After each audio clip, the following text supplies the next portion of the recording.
Hello good morning students મિત્રો આપણે last લેક્ચરમાં સ્વાધ્યાયના કેટલાક દાખલા પૂર્ણ કરેલા છે હવે આપણે તેમાં આગળ વધીએ છીએ અને જોઈએ છીએ નેક્સ્ટ સ્વાધ્યાય 5.14 જેની રકમ આ પ્રમાણે છે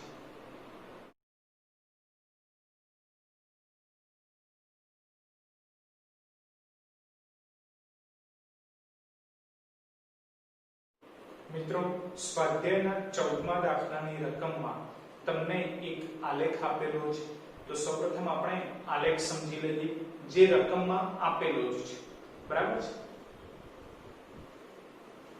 આલેખ તમે જોઈ શકો છો કે x વિરુદ્ધ t નો આલેખ છે જેમાં x અક્ષ ઉપર સમય t સેકન્ડમાં છે અને y અક્ષ ઉપર અંતર x મીટરમાં છે બરાબર આ 0 છે હવે x અક્ષ ઉપર સમય t છે જે 0 1 2 3 4 એ રીતે દર્શાવેલ છે અને y અક્ષ ઉપર અંતર x છે જે 0 1 2 3 એ રીતે દર્શાવેલ છે આલેખ તમે જુઓ તો તમને ખ્યાલ આવશે કે શરૂઆતમાં આલેખ આ રીતે ત્રાસો દર્શાવેલો છે ક્યાં સુધી તો 4 સેકન્ડ અને 3 મીટર સુધી બરાબર તમે જોઈ શકો છો આલેખ આ રીતે ત્રાસો છે અને 4 સેકન્ડ પછી આલેખ આ રીતે સ્ટ્રેટ થઈ જાય છે બરાબર આલેખ આ રીતે સ્ટ્રેટ થઈ જાય છે જે દર્શાવે છે કે સમયમાં વધારો થાય છે પરંતુ અંતરમાં કોઈ જ વધારો થતો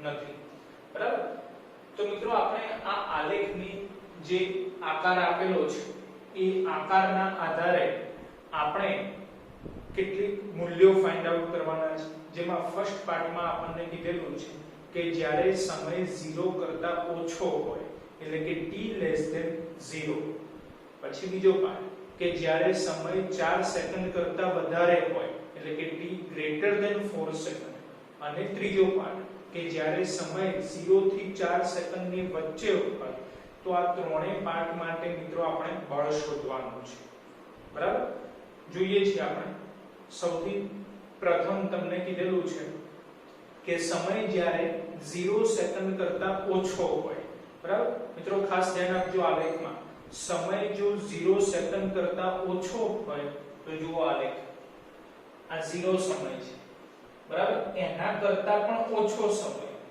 તો 0 થી જ પદાર્થનું અંતર સ્ટાર્ટ થાય છે તમે જોઈ શકો છો ઉગમ બિંદુએથી જ આલેખ દોરેલો છે તો એનો મીનિંગ શું થયું કે ઉગમ બિંદુના યામ છે 0 0 એટલે સમય પણ 0 છે અને અંતર પણ 0 છે તો સમય 0 કરતા ઓછો હોય બરાબર તો ત્યારે તો પદાર્થ સ્થિર અવસ્થામાં હશે બોલો પદાર્થ સ્થિર હોય તો એનો વેગ કેવો હોય શૂન્ય હોય વેગમાં કોઈ પણ પ્રકારનો ફેરફાર થતો જ નથી બોલો વેગમાં ફેરફાર થતો નથી તો પ્રવેગ કેવો મળે પ્રવેગ પણ શૂન્ય મળે અને જો પ્રવેગ 0 હોય તો બળ કેવું થઈ જાય શૂન્ય થઈ જાય તો એનો મીનિંગ શું થયું કે જ્યારે સમય 0 સેકન્ડ કરતા ઓછો છે t 0 સેકન્ડ તો એવા સંજોગોમાં પદાર્થ સ્થિર હોવાથી તેની ઉપર કોઈ પણ પ્રકારનું બળ લાગતું નથી રાઈટ ચલો બીજો પાર્ટ જોઈએ તો બીજા પાર્ટમાં એવું કીધેલું છે કે સમય 4 સેકન્ડ કરતા વધારે છે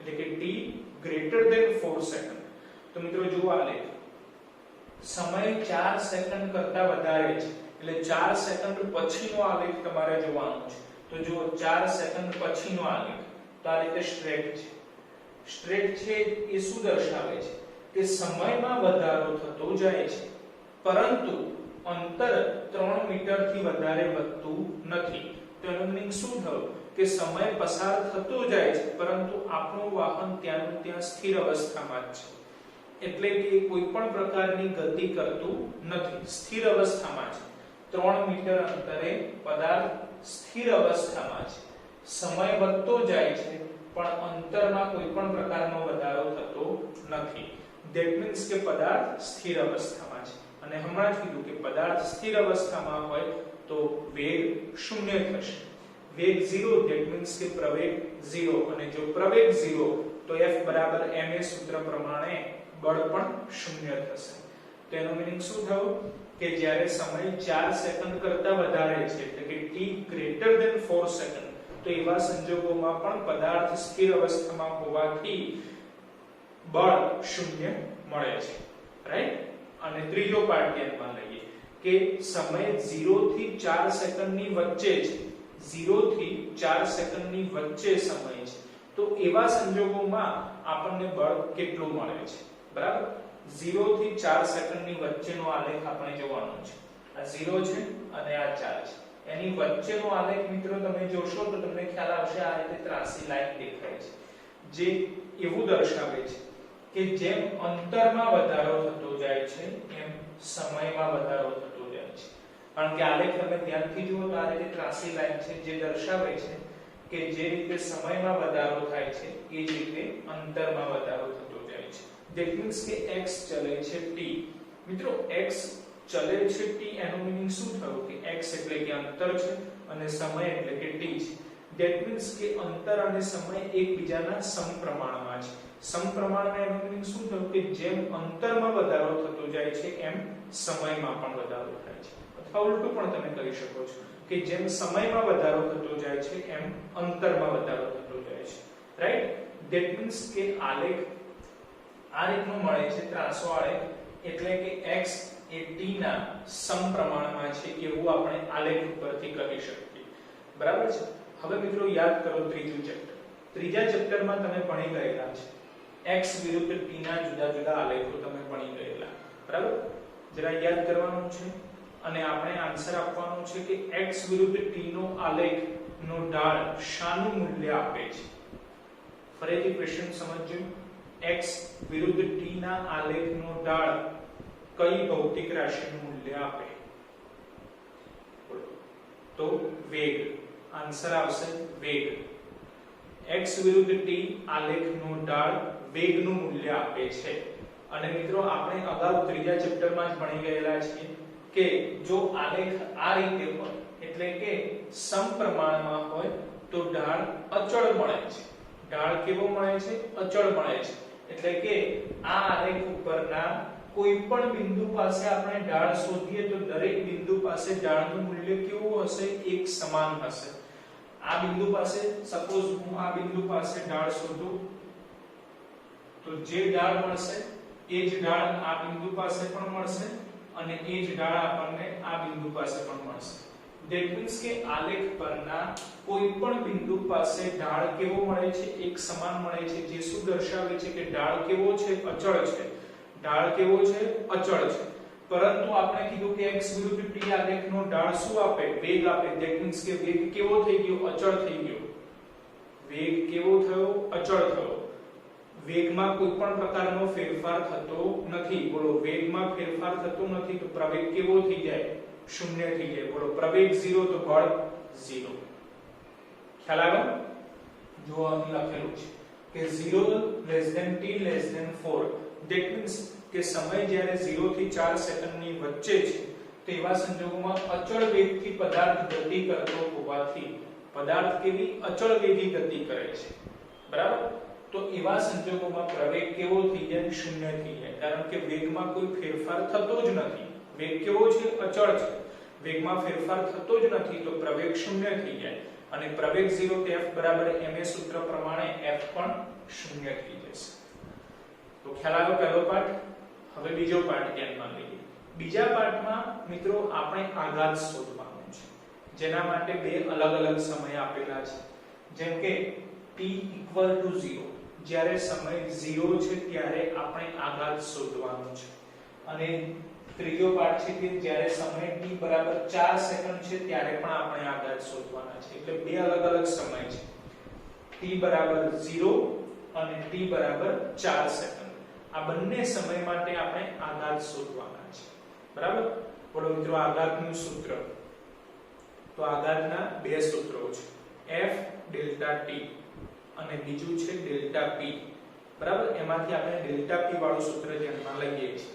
ડેલ્ટા p એટલે કે વેગમાનમાં થતો ફેરફાર, બરાબર। એ સૂત્રનો આપણે ઉપયોગ કરીએ છીએ। તો આઘાતનું સૂત્ર આઘાત = ડેલ્ટા p। ડેલ્ટા p એટલે કે વેગમાનમાં થતો ફેરફાર। તો બોલો મિત્રો, વેગમાનનું સૂત્ર p = mv। m એ દળ છે, પદાર્થના દળમાં કોઈ ચેન્જ થશે નહીં, કારણ કે પદાર્થ એનો એ જ વાપરેલો છે, એટલે m પદાર્થના દળમાં કોઈ પ્રકારનો ચેન્જ થશે નહીં. તો ચેન્જ શેમાં થશે? વેગમાં થશે, કે પ્રારંભિક વેગ, અંતિમ વેગ અને વેગના આધારે વેગમાનમાં ચેન્જ થશે. ધેટ મીન્સ ચેન્જ શેમાં થાય છે? વેગમાં થાય છે, એટલે આપણે m ડેલ્ટા v લખીએ છીએ. Delta p m delta v, જે દર્શાવે છે કે પદાર્થનું દળ બદલાતું નથી, પરંતુ પદાર્થનો વેગ બદલાય છે. પ્રારંભિક વેગ, અંતિમ વેગ, બરાબર? તો m ડેલ્ટા v એટલે m as it is. પછી ડેલ્ટા v છે, બોલો ડેલ્ટા v એટલે શું કહેવાશે? વેગમાં થતો ફેરફાર, ધેટ મીન્સ કે અંતિમ વેગ માઈનસ પ્રારંભિક વેગ. તો અંતિમ વેગને આપણે v સિમ્બોલ આપીએ છીએ, પ્રારંભિક વેગને v0 સિમ્બોલ આપીએ છીએ, બરાબર? ચલો આટલે સુધી ક્લિયર ખ્યાલ આવ્યો?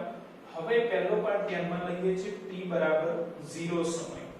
t બરાબર 0 સમયે પદાર્થ ઉગમ બિંદુ ઉપર છે. t બરાબર 0 સમયે પદાર્થ ઉગમ બિંદુ ઉપર છે, બરાબર? તો ત્યાંથી આપણે આ આલેખ જોવાનો છે. જો ખાસ ધ્યાન આપજો, આલેખ આ રીતે છે, ગ્રીન કલરનો જે તમને દેખાતો હશે. હવે t બરાબર 0 સમયે આપણે બ્લુ કલરથી લખેલું છે, તો આલેખમાં બ્લુ કલરથી લખેલું જોવાનું છે, બરાબર? t બરાબર 0 સમયથી શરૂઆત થાય છે, ધેટ મીન્સ કે આ પ્રારંભિક સમય છે, તો એ સમય પાસેનો વેગ કેવો ગણાશે? પ્રારંભિક ગણાશે, એટલે આપણે v0 લખેલું છે. અને જ્યાં આલેખનો અંત છે ત્યાં આપણે બ્લુ કલરથી v એટલે કે અંતિમ વેગ લખેલો છે. તમારે મિત્રો હજી ખાસ કહી દઉં કે આ બ્લુ કલરથી લખેલું છે, તો આલેખમાં પણ બ્લુ કલરથી લખાયેલું જોવાનું છે. t બરાબર 0 સમય એટલે પ્રારંભિક સમય થયો, તો એ પ્રારંભિક સમયે વેગ કેવો હોવો જોઈએ? પ્રારંભિક હોવો જોઈએ. તો તમે જોઈ શકો છો t બરાબર 0 સમયે આપણે પ્રારંભિક વેગ v0 લખેલા છે, બરાબર? અને જો આ પ્રારંભિક સમય માટે પ્રારંભિક વેગ v0 હોય, તો 4 સેકન્ડે અંતિમ સમય માટે અંતિમ વેગ v જેટલો હોય, બરાબર? તો હવે m એ શું છે? પદાર્થનું દળ છે. તો મિત્રો રકમમાં આપેલું છે કે જે પદાર્થ છે, પદાર્થનું દળ 4 કિલોગ્રામ જેટલું છે, એટલે આપણે 4 લખી દઈએ છીએ, બરાબર? પછી v એ અંતિમ વેગ છે, એટલે આ બિંદુ પાસેનો વેગ, બરાબર? તો મિત્રો આપણે કીધું કે કોઈ પણ બિંદુ પાસે, આલેખમાં કોઈ પણ બિંદુ પાસે વેગ કેવો હશે? એક સમાન હશે. અને એ વેગ કઈ રીતે મળશે? તો સિમ્પલ છે, આલેખનો ઢાળ શોધવાનો. ઢાળ એટલે શું છે? તો સૂત્ર આપણે ભણી ગયેલા છે, y x. y એટલે x એટલે કે અંતર છે, અને x એટલે કે સમય એટલે કે t વડે દર્શાવેલ છે, બરાબર? તો x t કરીએ તો વેગ મળી જશે, કારણ કે આપણને ખ્યાલ છે અંતર ભાગ્યા સમય બોલો ઝડપ આપશે, અને ઝડપનું મૂલ્ય એ જ વેગ છે, રાઈટ? તો આપણે આ v લખેલા છે, આ સ્થાને v લખેલા છે, બરાબર? તો v એટલે કે વેગ આપણે શોધવો છે, તો x t કરવા પડે. તો આ સ્થાન માટે x કેટલા છે? તો 3, અને આ જ સ્થાન માટે સમય કેટલા છે? તો 4. That means કે v એટલે કે 3/4. તો v ની જગ્યાએ તમે જોઈ શકો છો આપણે 3/4 લખેલા છે, રાઈટ? ખ્યાલ આવ્યો? ઓકે. એ જ રીતે હવે v0 લખવાના છે, તો -v0. જો આકૃતિમાં બ્લુ કલરથી જ v0 લખેલા છે, બ્લુ કલરથી જ v0 લખેલા છે, જે ક્યાં લખેલા છે? તો 0 માટે છે, એટલે 0 સમય. તો 0 સમયે પદાર્થનો પ્રારંભિક વેગ v0 છે, પરંતુ આપણે હમણાં કીધું કે 0 સમયે t = 0 સમયે પદાર્થ સ્થિર અવસ્થામાં છે. બોલો પદાર્થ સ્થિર અવસ્થામાં હોય તો એનો વેગ કેવો થઈ જાય? 0 થઈ જાય. એટલે મિત્રો v0 આપણે કેવા લખેલા છે? 0 લખેલા છે, રાઈટ? તો સિમ્પલ 4 કેન્સલ થઈ જશે, બાકી રહ્યા 3. તો t બરાબર 0 સમયે આઘાત મળી ગયો આપણને 3, અને આઘાતનો એકમ મિત્રો યાદ રાખવાનું Newton into second, right? Same એ જ મેથડ દ્વારા હવે આપણે t બરાબર 4 સેકન્ડ માટે આઘાત શોધવાનો છે, રાઈટ? t બરાબર 4 સેકન્ડ માટે આઘાત શોધવાનો છે. તો સૂત્ર એનું જ આપણે યુઝ કરીએ છીએ, delta p = m delta v. તો m as it is, delta v એટલે કે વેગમાં થતો ફેરફાર, એટલે અંતિમ વેગ v માઈનસ પ્રારંભિક વેગ v0, બરાબર? આટલે સુધી તો as it is જ છે. હવે v અને v0 આપણે બ્લેક કલર થી લખેલા છે, તો આલેખમાં તમારે બ્લેક કલર થી જે લખાયેલું છે એ ધ્યાનમાં રાખવાનું છે, બરાબર. t બરાબર 4 સેકન્ડ માટે આપણે આલેખ જોવાનો છે. તમે જોઈ શકો છો t બરાબર 4 સેકન્ડ એટલે કે આ સ્થાન છે. t બરાબર 4 સેકન્ડ આ સ્થાન છે. તો આ સ્થાન હવે પ્રારંભિક બની ગયું છે, રાઈટ. એટલે v0 ત્યાં આપણે લખી દીધેલા છે, બરાબર. અને v એ અંતિમ વેગ છે, તો એ આપણે 4 સેકન્ડ પછી આલેખના અંતમાં લખેલા છે, તમે જોઈ શકો છો, બરાબર. ધેટ મીન્સ કે સમયની શરૂઆત ક્યાંથી ગણવાની છે? t બરાબર 4 સેકન્ડની છે. જો t બરાબર 4 સેકન્ડ એ સમયની શરૂઆત હોય તો t બરાબર 4 સેકન્ડ માટેનો વેગ પ્રારંભિક ગણાય, તો આપણે v0 લખેલો છે. અને પછી આલેખનો અંત જ્યાં થાય છે તે અંતિમ સ્થાન ગણાય, તો ત્યાં અંતિમ વેગ v લખી શકાય, રાઈટ. જે તમે આલેખમાં જોઈ શકો છો. તો હવે m એટલે પદાર્થનું દળ રકમ પ્રમાણે 4 કિલોગ્રામ, v એટલે કે વેગ લખવાનો છે, તો અંતિમ વેગ લખવાનો છે. તો મિત્રો જોઈ શકો છો તમે અંતિમ વેગ v આયા, જેના માટે આલેખ કેવો છે? તો સ્ટ્રેટ મળે છે. બોલો આલેખ સ્થિર છે. ધેટ મીન્સ કે પદાર્થ સ્થિર અવસ્થામાં છે, પદાર્થ સ્થિર છે તો એનો વેગ કેવો થઈ જાય? શૂન્ય થઈ જાય, વેગ 0. એટલે અંતિમ વેગ v બરાબર આપણે 0 લખેલા છે, બરાબર. Minus as it is v0 એટલે 4 સેકન્ડ માટે v0 જે થઈ જશે પ્રારંભિક વેગ, બરાબર. તો 4 સેકન્ડ માટે આપણે v0 લખવાના છે. તો તમે જોઈ શકો છો કે આ 4 સેકન્ડ પહેલાનો જે આલેખ છે, 4 સેકન્ડ પહેલાનો જે આલેખ છે એના માટે v જે અંતિમ વેગ છે એ જ હવે 4 સેકન્ડ પછીના આલેખ માટે પ્રારંભિક વેગ બની જશે, બરાબર. એટલે શરૂઆતનો અંતિમ વેગ એ હવે પ્રારંભિક વેગ બની ગયો, બરાબર. તો જુઓ આના માટેનો અંતિમ વેગ એ જ હવે આના માટેનો પ્રારંભિક વેગ બની ગયો. બોલો આના માટે અંતિમ વેગ કેટલો હતો? તો 3/4. તો હવે આના માટે પ્રારંભિક વેગ કેટલો થઈ જાય? 3/4. ખ્યાલ આવ્યો? 4 કેન્સલ થઈ જાય, બાકી રહ્યા 3, પરંતુ આ માઈનસ છે એટલે t બરાબર 4 સેકન્ડ માટે આઘાત બરાબર -3 અને આઘાતની એકમ ન્યૂટન ઇન્ટુ સેકન્ડ મળશે, રાઈટ. એટલે t બરાબર 0 સેકન્ડ માટે આઘાત અને t બરાબર 4 સેકન્ડ માટે આઘાત, બંનેના આઘાતનું મૂલ્ય સમાન મળે છે, પરંતુ t બરાબર 0 સેકન્ડ માટે આઘાત ધન મળે છે, જ્યારે t બરાબર 4 સેકન્ડ માટે આઘાત ઋણ મળે છે. બાકી મૂલ્ય કેવું છે? એક સમાન છે, રાઈટ. તો મિત્રો આખો દાખલો ફક્ત આલેખ ઉપર ડિપેન્ડ કરે છે, બરાબર છે મિત્રો. હવે આપણે જોઈએ છીએ સ્વાધ્યાય 5.17 જેની રકમ આ પ્રમાણે છે.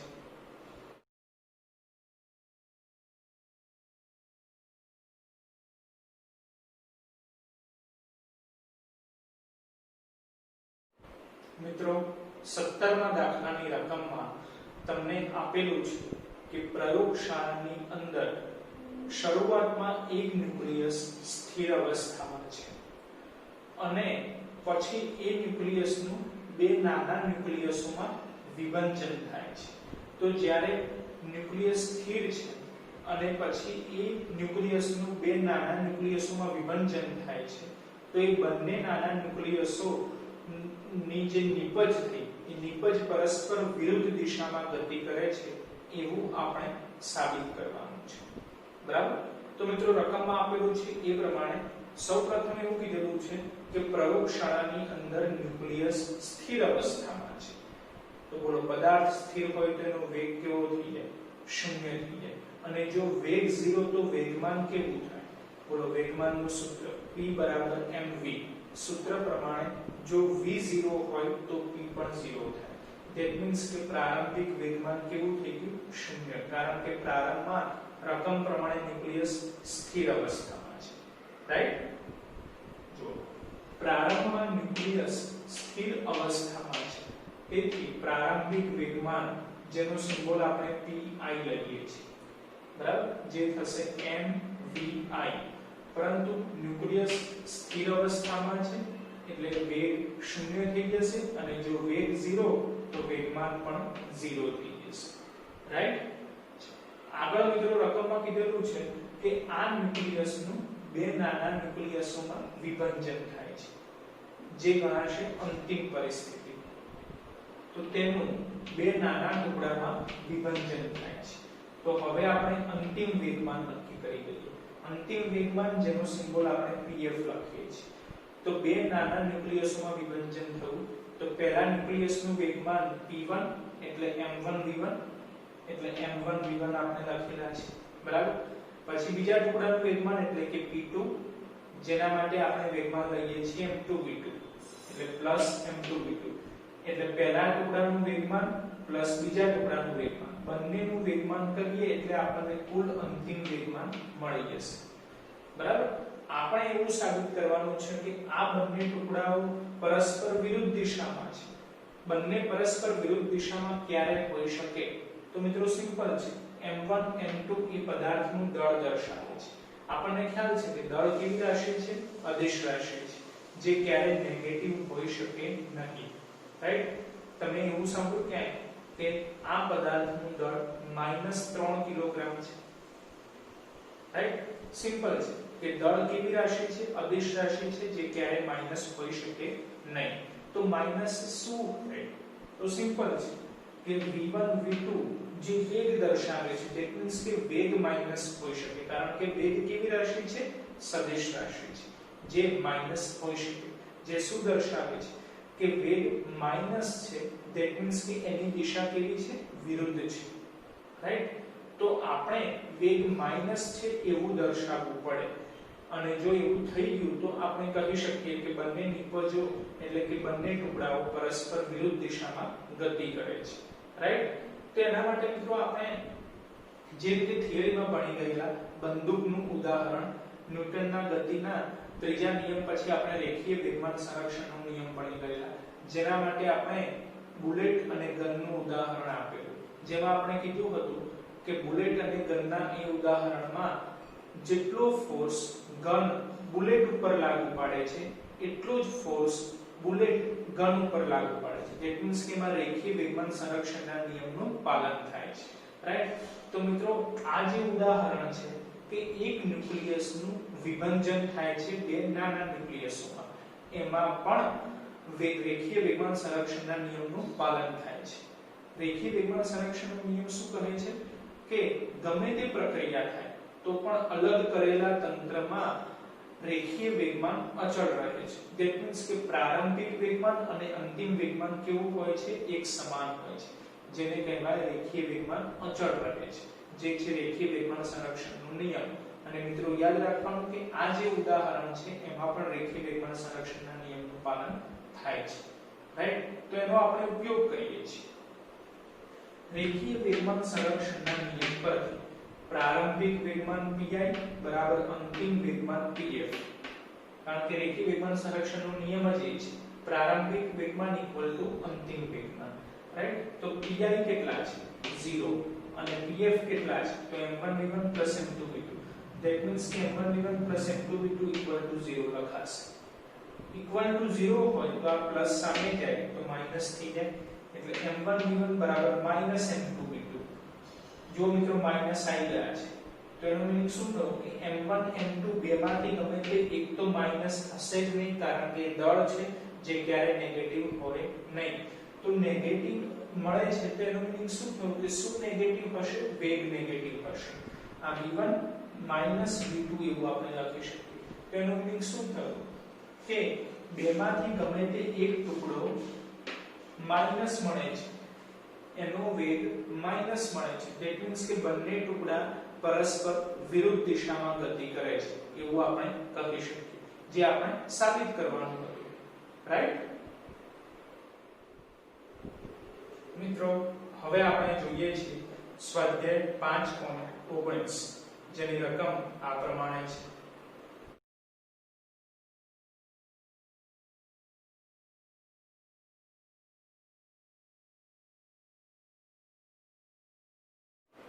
મિત્રો સ્વાધ્યાયના 19મા દાખલાની રકમમાં અગાઉ આપણે જે રેખીય વેગમાન સંરક્ષણના નિયમ માટે થિયરી પૂર્ણ કરી એમાં જે ઉદાહરણ ધ્યાનમાં લીધું હતું બુલેટ અને ગનનું ઉદાહરણ, એના ઉપરનો જ આધારિત આ દાખલો છે, જેમાં તમને આપેલું છે કે બુલેટ અને ગનના ઉદાહરણમાં ગનનું દળ આપેલું છે, એટલે કે બંદૂકનું દળ જેને આપણે m1 કહી દઈએ, જે આપેલ છે 100 કિલોગ્રામ જેટલું. બંદૂકનું દળ m1 બરાબર 100 કિલોગ્રામ. હવે આ બંદૂકમાંથી જ્યારે ગોળી આગળની તરફ ગતિ કરે છે તો એ ગોળીનું એટલે કે બુલેટનું દળ આપેલું છે, જેને આપણે m2 કહી દઈએ. તો ગોળીનું દળ m2 બરાબર 0.020 કિલોગ્રામ રકમ પ્રમાણે આપેલ છે. જે ગોળી બંદૂકમાંથી નીકળે છે એ ગોળી આગળ તરફ ગતિ કરે છે તો એ ગોળીની ઝડપ પણ મિત્રો તમને રકમમાં આપેલી છે, જેને આપણે v2 કહી દઈએ. ગોળીની ઝડપ v2 બરાબર 80 મીટર પર સેકન્ડ. તો ગોળી આગળની તરફ ગતિ કેમ કરે છે? કારણ કે બંદૂક એની ઉપર ફોર્સ એપ્લાય કરે છે, રાઈટ? એવી જ રીતે જ્યારે ગોળી આગળની તરફ ગતિ કરવા લાગે છે ત્યારે ગોળી પણ બંદૂક ઉપર કંઈક ફોર્સ એપ્લાય કરે છે, જેના કારણે બંદૂક સહેજ પાછળની તરફ ધકેલાય છે. તો બંદૂક સહેજ પાછળની તરફ ગતિ કરે છે તો આપણે રકમ પ્રમાણે એ શોધવાનું છે કે બંદૂકની ગતિ એટલે કે એની ઝડપ કેટલી છે. તો ધારો કે બંદૂકની ઝડપ v1 જેટલી છે, જે આપણે શોધવાની છે. બંદૂકની ઝડપ v1 જે આપણે શોધવાની છે, રાઈટ? તો મિત્રો હમણાં જ આપણે કીધું કે આ જે ઉદાહરણ છે એમાં રેખીય વેગમાન સંરક્ષણના નિયમનું પાલન થાય છે. તો બસ એ જ સૂત્રનો આપણે ઉપયોગ કરવાનો છે રેખીય વેગમાન સંરક્ષણના નિયમ પરથી. હવે મિત્રો પરિસ્થિતિ તમે જુઓ તો આપણને m1 m2 આપી દીધેલા છે, v1 શોધવાના છે અને v2 આપી દીધેલા છે, બરાબર? તો રેખીય વેગમાન સંરક્ષણના નિયમનો ઉપયોગ આપણે આ જ દાખલા ઉપરથી કરવાનો છે. તો m1 આપી દીધેલા, m2 આપી દીધેલા, v2 આપી દીધેલા અને v1 આપણે શોધવાના છે. તો સિમ્પલ છે, v1 ને કરતા બનાવો, બરાબર? m1 છેદમાં આવી જશે તો v1 બરાબર -m2v2 m1. સૂત્ર મળી ગયું આપણને. હવે મિત્રો ખાસ ધ્યાન રાખજો, માઈનસ શું દર્શાવે છે? તો આગળના દાખલામાં જ આપણે ચર્ચા કરી હતી કે માઈનસ એ ફક્ત એટલું દર્શાવે છે કે એક પદાર્થ આગળની તરફ ગતિ કરે છે તો બીજો પદાર્થ એનાથી વિરુદ્ધ દિશામાં ગતિ કરે છે. ધેટ મીન્સ કે માઈનસ સાઇન એ ફક્ત અત્યારે દિશા ઇન્ડિકેટ કરે છે, રાઈટ? એટલે આન્સરમાં તમે માઈનસ રાખો તો પણ ચાલશે, ન રાખો તો પણ ચાલશે, રાઈટ? તો m2 રકમ પ્રમાણે 0.020 ગુણાકારમાં v2 80/m1 100. તો મિત્રો આનું સાદુરૂપ થઈ જશે 0.016 મીટર પર સેકન્ડ, જે છે v1 એટલે કે બંદૂકની ઝડપ. એટલે કે બંદૂક કેટલી ઝડપથી પાછળની તરફ ધકેલાશે તો એ આન્સર આપણે શોધવાનો હતો, જે મળે છે 0.016 મીટર પર સેકન્ડ, બરાબર છે મિત્રો? હવે આપણે જોઈએ છીએ સ્વાધ્યાય 5.18, જેની રકમ આ પ્રમાણે છે.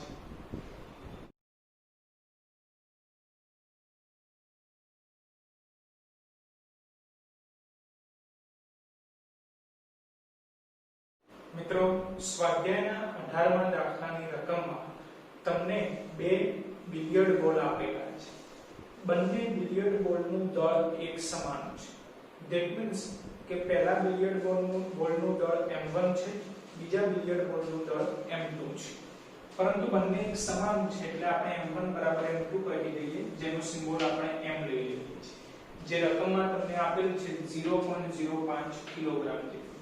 મિત્રો આગળ રકમમાં કીધેલું છે કે બંને બિલિયર્ડ બોલ આ રીતે એકબીજા તરફ ગતિ કરતા આવે છે, બરાબર?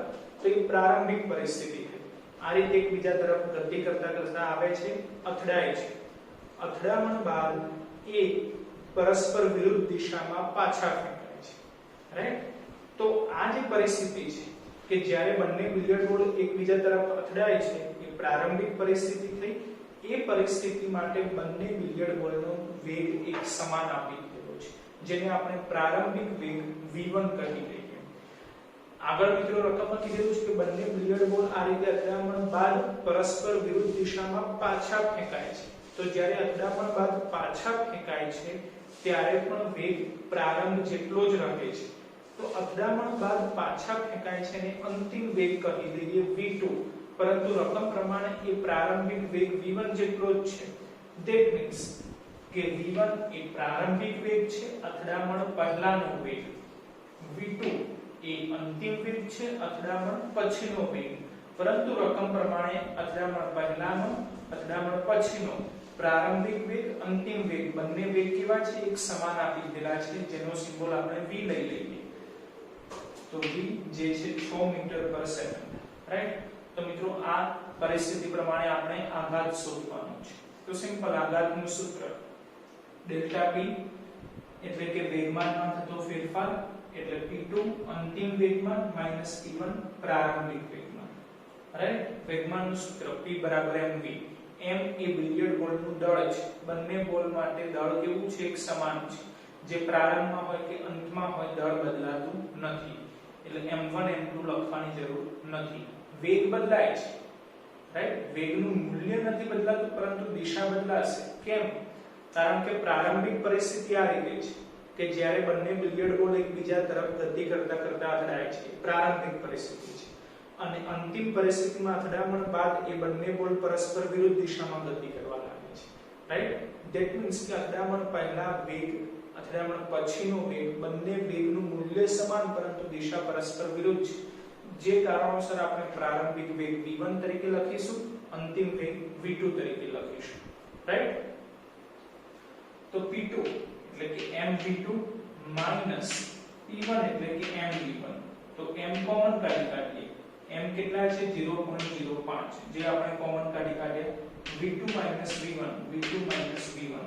તો 0.05 as it is. v2 v1 બંને સમાન છે 6 જેટલા, પરંતુ v1 એ પ્રારંભિક છે, v2 એ અંતિમ છે. તો હમણાં જ કીધું પ્રમાણે કે પ્રારંભિક અને અંતિમ વેગ સમાન છે, પરંતુ દિશા વિરુદ્ધ છે. ધેટ મીન્સ કે કાં તો v1 કાં તો v2 બેમાંથી ગમે તે આપણે માઈનસ લેવા પડશે, રાઈટ? તો આપણે v2 માઈનસ લઈએ છીએ, બરાબર છે? ચલો v2 માઈનસ લઈ લઈએ. તો -6 માઈનસ as it is, અને v1 ની વેલ્યુ +6, પરંતુ પ્લસ માઈનસ માઈનસ થશે એટલે -6 લખીએ છીએ, બરાબર? -6 -6 એટલે -12 થઈ જશે, જેનો ગુણાકાર 0.05 જોડે ગણિત કરીશું એટલે આપણને ફાઇનલ આન્સર મળશે -0.6. આઘાતનું એકમ ન્યૂટન ઇન્ટુ સેકન્ડ. તો મિત્રો આપણે આઘાત શોધવાનું હતું, જે આપણને મળે છે -0.6 ન્યૂટન ઇન્ટુ સેકન્ડ, રાઈટ? મિત્રો હવે આપણે જોઈએ છીએ સ્વાધ્યાય 5.20, જેની રકમ આ પ્રમાણે છે.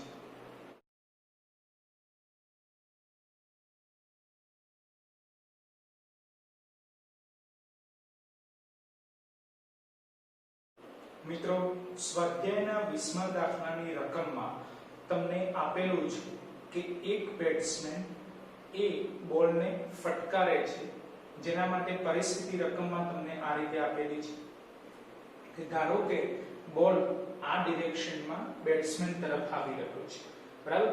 જ્યારે બોલ બેટ્સમેન તરફ આવી રહ્યો છે ત્યારે બોલની પ્રારંભિક ઝડપ, જેને આપણે v1 કહી દઈએ, જે રકમમાં તમને આપેલ છે 54 km/h, રાઈટ? v1 જે આપેલ છે 54 km/h. આગળ મિત્રો રકમમાં આપેલું છે કે હવે બેટ્સમેન આ બોલને ફટકારે છે. બેટ્સમેન એ આ જ બોલને ફટકારે છે એટલી જ ઝડપથી. ધેટ મીન્સ કે એ થઈ ગઈ અંતિમ ઝડપ v2, જે એટલી જ છે. ધેટ મીન્સ કે 54 km/h જેટલી જ છે, રાઈટ? એટલે આપણે v1 બરાબર v2 લખી શકીએ, જેને આપણે v લઈ લઈએ, જે 54 km/h.